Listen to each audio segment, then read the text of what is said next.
Hi friends, മൗനരാഗത്തിന്റെ പുതിയൊരു എപ്പിസോഡിലേക്ക് എല്ലാവർക്കും സ്വാഗതം. കല്യാണി ചാരുമോൾക്ക് എന്താണ് യഥാർത്ഥത്തിൽ സംഭവിച്ചത് എന്ന സത്യം എല്ലാവരിൽ നിന്നും മറച്ചു വെക്കുകയാണ് ചെയ്യുന്നത്.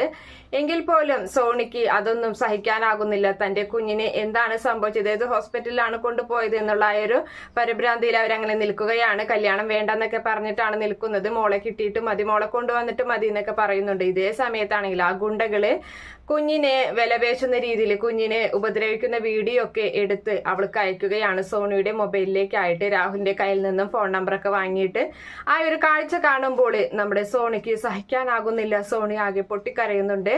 അതിനുശേഷമാണെങ്കിൽ ആൽബി സോണിയെ സമാധാനിപ്പിക്കുന്നുണ്ട്. സേനനൊക്കെ ഇത് കണ്ടിട്ട് സഹിക്കാനാവാതെ എത്രയും വേഗം കുഞ്ഞിനെയും അന്വേഷിച്ച് അവരും പരക്കം പായുകയാണ്.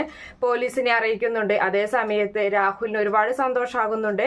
ഇങ്ങനെയൊക്കെ സംഭവിച്ചതിൽ പൊട്ടിച്ചിരിക്കുകയാണ് ചെയ്യുന്നത്. പക്ഷെ ആ ചിരിക്ക് അധികം ആയുസ്സുണ്ടായിരുന്നില്ല. ഉടനെ തന്നെ രാഹുലിന്റെ ഗുണ്ടകളെ പോലീസ് വളയുകയും അതുപോലെ തന്നെ സേനനും കിരണൊക്കെ അവരെ ഇടിച്ച് ശരിപ്പാക്കുകയും ചെയ്യുന്നുണ്ട്. കുഞ്ഞിനെ അവിടെ നിന്ന് രക്ഷപ്പെടുത്തി കൊണ്ടുപോവുകയും ചെയ്യാണ്. അങ്ങനെ കുഞ്ഞിനെ വേഗം സോണിയുടെ കയ്യിലേൽപ്പിക്കുകയും എല്ലാവരും ചേർന്ന് സോണിയുടെ ആൽബിയുടെയും വിവാഹം നല്ല ഭംഗിയായി നടത്തുകയും ചെയ്യുകയാണ്.